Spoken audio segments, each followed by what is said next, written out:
that your mum? Yeah. Right, we don't know yet. We'll let the ambulance crew do what they need to do, all right? They're going to be doing. She's dead. What did you see? What happened? Did you see anything? Come and sit down. What's your name? George, sit down, come on. What did you see?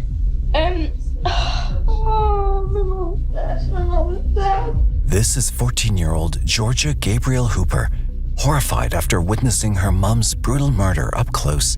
She was screaming, shouting, Jack, Jack, and she couldn't get out the car. She knew exactly who the killer was, and he was now on the run. But when cops finally caught up with him, he had a shocking surprise waiting, one no one could have predicted. Oh, police! Keep your hands in the air! Move out to the open! Okay, go on. He's blooded.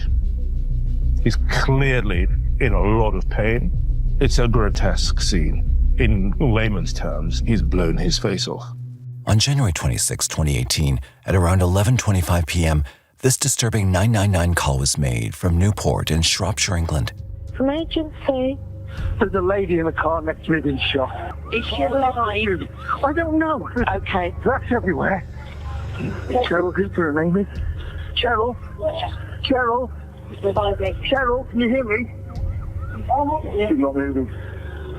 When police arrived in the quiet suburban neighborhood, they were met by panicked residents. He shot her in the head. Where? Andy, they're going to need to get her out, mate. Which house in, Andy? This one here? Inside the house, Cheryl's 14-year-old daughter, Georgia Gabriel Hooper, sat frozen, unable to process what she'd just witnessed. Over and over, her mind replayed the same image.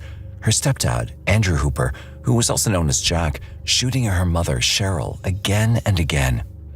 She was screaming, shouting, Jack, Jack, Jack, and she couldn't get out the car. I thought he had a spade or a sledgehammer. I didn't see it was a gun until I got round the car and he went like that. Georgia was just inches away from Cheryl when the shooting happened, close enough to witness the horror unfold right beside her. The victim was Cheryl Hooper. She was seated in the driver's seat of her car, which was parked outside the house that she was living in at the time. Cheryl was found with 2 shotgun injuries to her upper body caused by a shotgun discharge. Paramedics did everything they could to save Cheryl, but it was already too late. She was pronounced dead at the scene.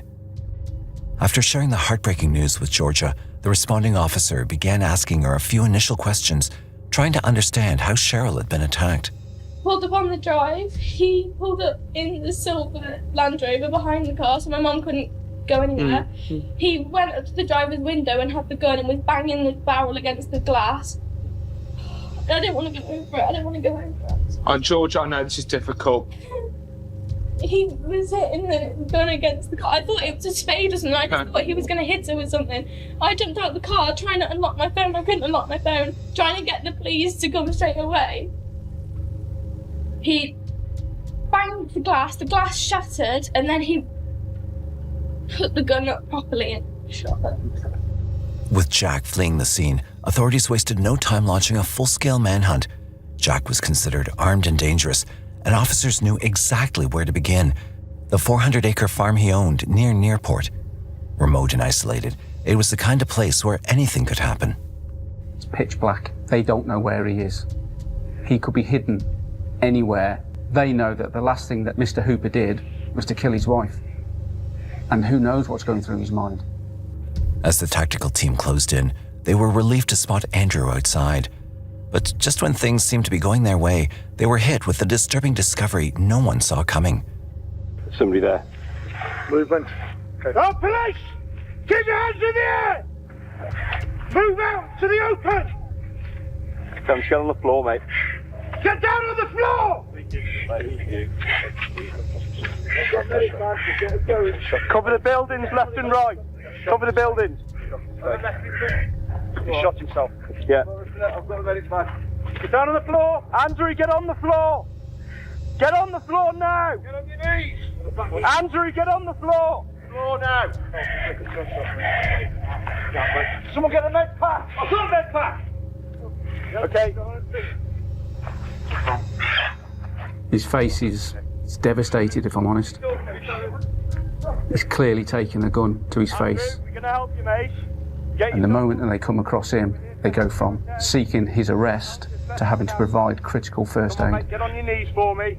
Get on your knees, buddy. Kneel down. Kneel down. Andrew, kneel down for me. We're here to help. At around 12:20 a.m., Andrew was rushed to Birmingham's Queen Elizabeth Hospital, where he was treated for serious and extensive injuries. Back at the crime scene, detectives gave Georgia a choice. She could either wait until morning for the interview or speak that night. Despite the trauma and exhaustion weighing on her, the 14-year-old made a brave decision and chose to speak immediately. The details were still vivid in her mind. Every word, every movement, every horrible detail. At 1:30 a.m., nearly 2 hours after her mother's tragic death, the interrogation began. Your first name? Georgia. Georgia, and do you have any middle names, Georgia? Yeah, May. Okay, you're 14 at the moment. Yeah. What we're talking about here today, you okay to talk to us right now, dear? Okay? Absolutely, and we discussed that outside, didn't we? You know, you've been quite adamant with us that you want to speak to us right now and just get everything over and done with. And that's perfect. So if at any point that it does get a little bit too much for you, okay, just let me know. And I know that it's going to be very, very difficult for you to talk about what's happened to be done.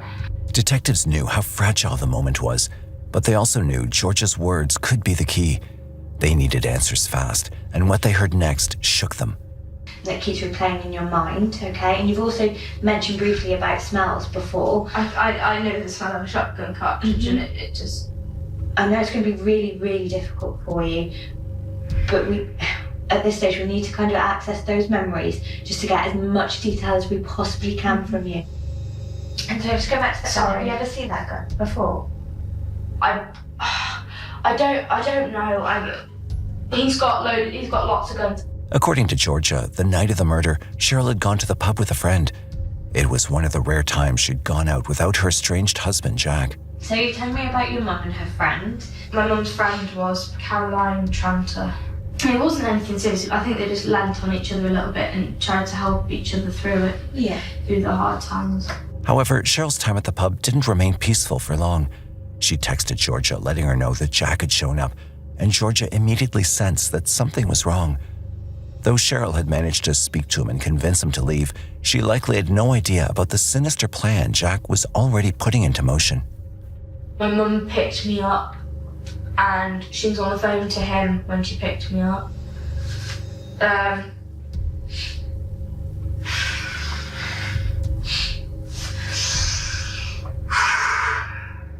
Yeah, she was having an argument with him on the phone. That's how she went, "I'm guessing you know where I am then." And he went, yeah, I do. She just went for you. And As Cheryl drove home from the pub with her daughter, they both realized they were being followed. Cheryl screamed when she saw Jack pull up behind them. And I said to Cheryl, you need to get Georgia and you need to go home. he waited long enough for her to think, I'm gonna die. Georgia tried desperately to call for help, but it was too late. Cheryl was shot in her vehicle while Georgia watched helplessly. A calculated act carried out in cold blood by a man who couldn't stand losing control. From Georgia's account, it became clear to detectives that Jack had already made up his mind to kill Cheryl, but they still needed to understand how it all began and what could have driven him to such a terrifying end. And when they finally did, what they uncovered blew their minds. In 2010, Cheryl was a single mother devoted to raising her only daughter. After a failed marriage with Georgia's father, she was hoping for a fresh start, and in her search for the right partner, she met Andrew Jack Hooper, a local farmer. My mum and Jack met through friends. They were set up on a date. It wasn't something that my mum usually did, but she was sort of encouraged to go and do it, and that's how their relationship started. When Cheryl met Jack, things began to change. Georgia was still a child when her mum introduced her to him. She said he had a farm. I remember Jack being really chatty and, enjoying the fact that we were there, wanting to show me around, wanting to show Mum around. He had that sort of dad look about him, so I was really excited for him to possibly take that role. In the beginning, it felt like their little family was finally coming together. They had financial stability, a beautiful 8-bedroom farmhouse, and the kind of lifestyle that Cheryl had never had before. I remember Cheryl turning up at the farm and thinking, wow. The next day I said to Jack, I said, who's that? That's my girlfriend, my partner. You could see in Jack's eyes, he knew he was batting above his mark. I think both my mum and I were excited to see where this relationship would go. He put in the work and the effort and the graft to win her over. And, and to show Mum, that he really cared. To everyone around them, Jack seemed like the perfect man, and he went to great lengths to impress Cheryl at every turn. He did put in the effort, to wine and dine. He bought Mum presents. He was so charming, but I don't think anybody knew the real Jack. No matter how charming Jack appeared on the surface, the red flag started screaming louder with each passing day. Even from quite soon into the relationship, his attitude started to change. He didn't really like her being around her friends. He did his best to isolate her away from them. Jack wanted to play the role of the Lord of the Manor, and everything about him had to match that fantasy. Even though he was hardly ever home, he still had an issue with Cheryl working full-time. Jack expected my mum to be at home, be the housewife. She cooked all the dinners. She did all the cleaning up. She did all the housework. It was a big farmhouse, and she was expected to do everything. He did not want to lift a finger. And if she wasn't home cooking dinner like he expected, there would be repercussions. A lot of the time it was silent treatment. He wasn't necessarily physically abusive. He wasn't a shouty man. He would just ice you out completely. But even with all the cracks showing in their relationship, Cheryl and Jack tied the knot after 4 years together. The relationship was very much abusive by the time that he proposed to Mum, but he promised her that things would change and things would get better. And I think my mum was in a position where she thought, oh, actually, okay, he is serious about this. And she said yes. She thought the whole world was going to be changed for the better, but it didn't turn out like that. Despite all the promises, things didn't change much. Jack was rarely home. Cheryl was left alone in the massive farmhouse night after night, wondering where her husband was. She confided in her friends that she felt extremely lonely. The one thing that she didn't expect was to be a lonely housewife every night, which she admitted to me she was. But whenever Cheryl tried to have an honest conversation about their issues, Jack would shut down. Through emotional blackmail, Jack tightened his grip, and Cheryl kept sacrificing her own happiness just to hold the family together. But she was just so desperate for some love and attention from him. Cheryl tried really hard to make the relationship work, and she did everything that he wanted her to do, and her wages were swallowed up. Jack's mistreatment didn't stop with Cheryl. It extended to Georgia too, growing even worse over time. You wouldn't know what you'd done wrong. He just wouldn't speak to you.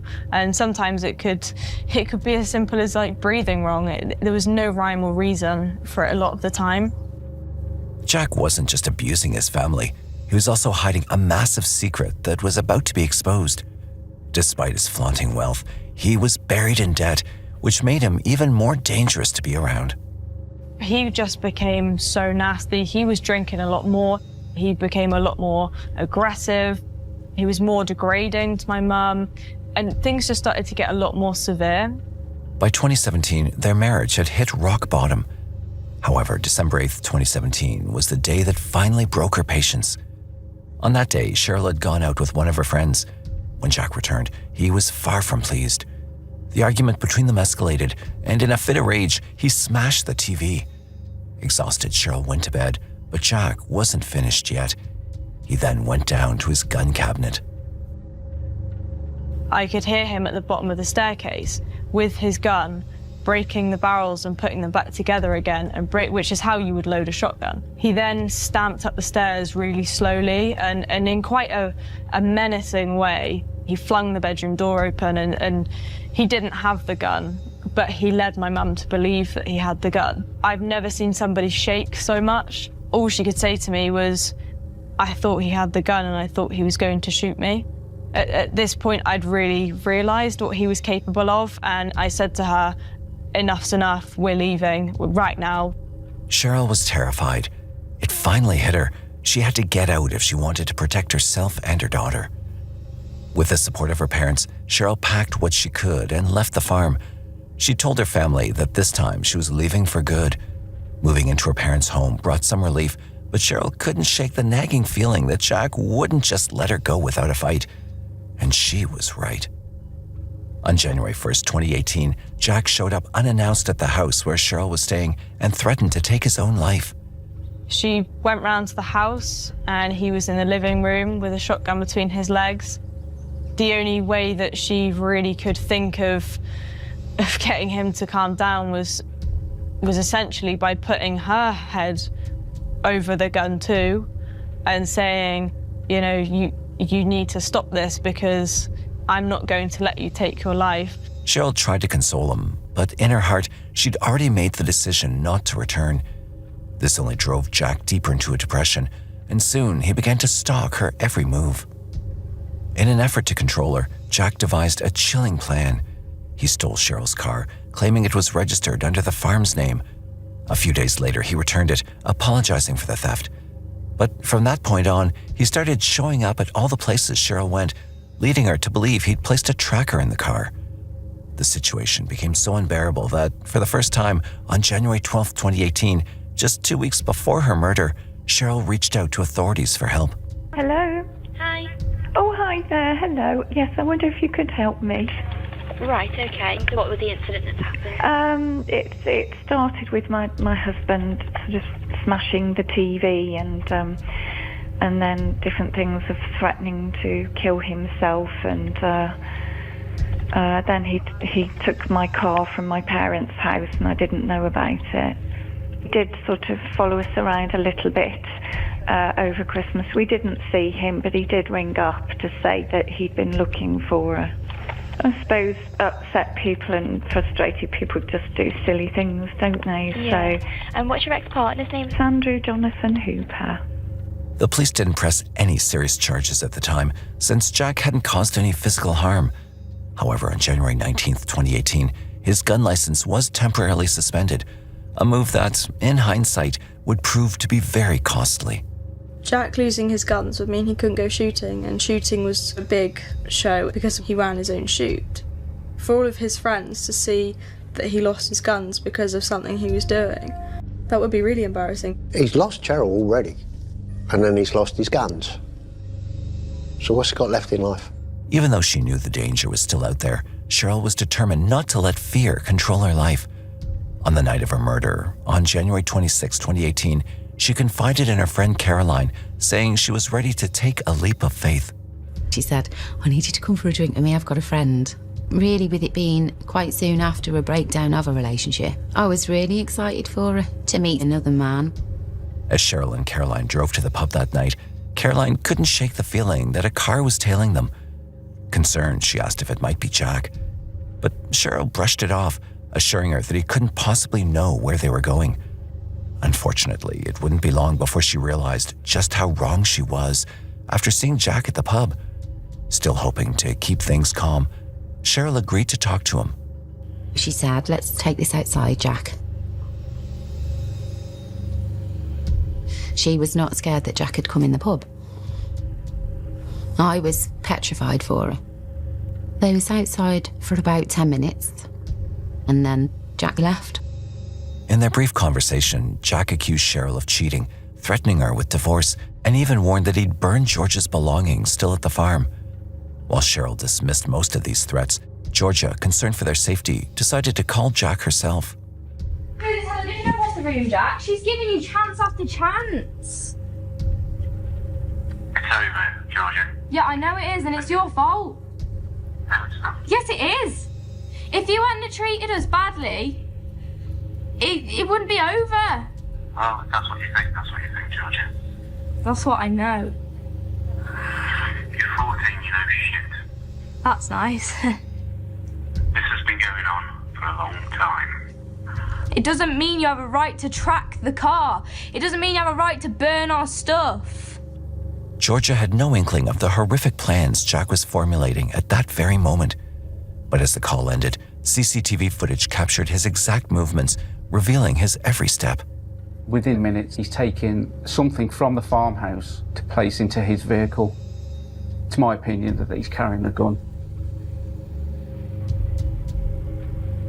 He then goes back in, and he's then monitoring the tracker via his computer. Cheryl phoned me up and said, "Dad, Jack has followed me to the pub. I think he's put a tracker underneath my car." I said, "Cheryl, go to the police now." She didn't take heed to that. I don't think she realised enough how she was in danger. And she said, I'll see you in the morning, Mum. I'll pick you up.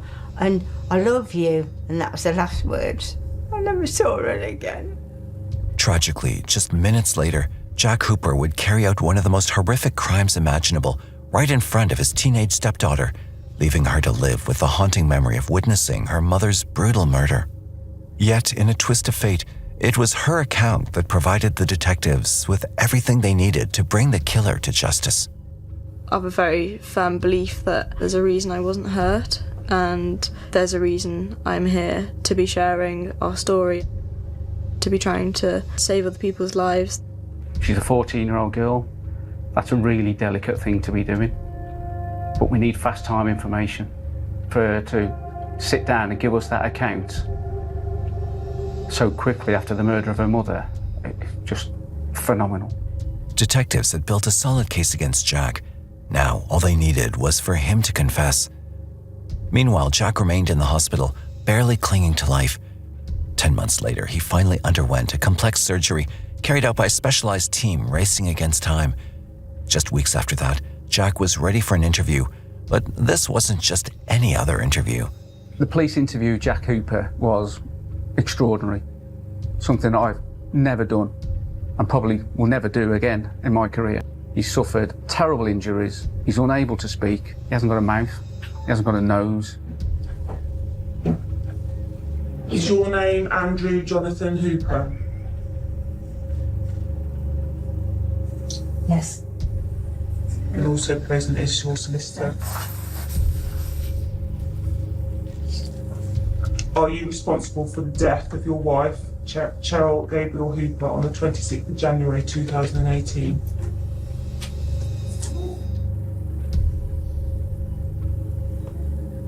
Can you be more accurate? Yes.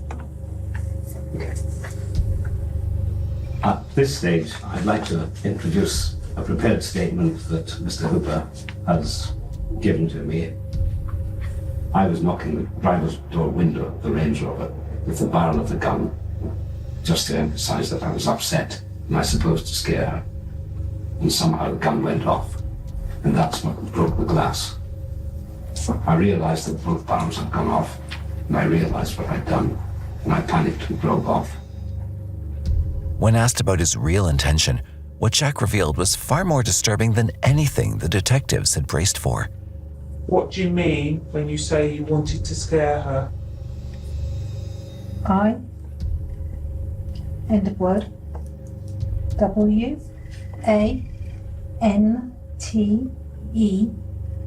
end word, wanted, T-O, end word, to M-A-K-E, end of word, make, H-E-R, end of word, her, T-H-I-N-K,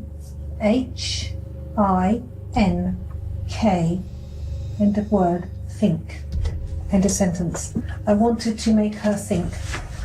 Referring to the diagram, is that Cheryl's head? Yes? If you're holding the gun directly at the window, as you say, intending to break it, and you fire it, it's pointing directly at Cheryl. I don't understand why not then. The question was, if you're holding the gun directly at the window and you fire it to break the window, it's pointing directly at Cheryl. And you're shaking your head indicating no, so... No has been on the chart. Okay. The detectives now faced their toughest challenge yet, proving that Jack had every intention of killing Cheryl and that it wasn't a moment of madness, but a calculated decision. Jack had made attempts utilising his guns, and we arranged to have those firearms revoked so he doesn't have access to any weapons. Unbeknownst to us and Cheryl, he's gone across to his parents' farm and sought out an antique firearm. It was at least 100 years old, in a terrible state of repair, and possibly could have gone off at any time. So when you consider the argument that Hooper is advancing around accidental discharge, that gives me some concern. When we examine the firearm, we see that he's greased the weapon up, so he's obviously been preparing it to fire it. The first shot was from a matter of feet away. Now the second shot, Hooper stepped in to deliver that second fatal blow. That shows to me that he intended to kill Cheryl. In June 2019 at Birmingham Crown Court, Jack sat in silence, using a keypad to communicate. Prosecutors painted a chilling picture of a man obsessed with control. Shockingly, this wasn't new behavior either. Back in 2004, Jack had broken into his first wife's home and threatened to kill her. He got a suspended sentence, but the warning signs were already there. On June 5, 2019, the jury delivered their verdict, guilty of murder. Judge Mark Wall, QC, didn't hold back. He called it a planned execution and pointed out how Jack showed no remorse. There were no apologies, no emotion, just silence. The judge sentenced him to life in prison with a minimum of 31 years before he could even be considered for release. Cheryl's life was taken by someone she once trusted, someone who promised to love but delivered fear. But Georgia made sure her mother's name wouldn't just be remembered as a victim, it would be remembered as a fighter who never stopped hoping for better. I think it's really important to remember that my mum was such a kind person who was so involved in the community, and that she's not just a statistic for a murder case.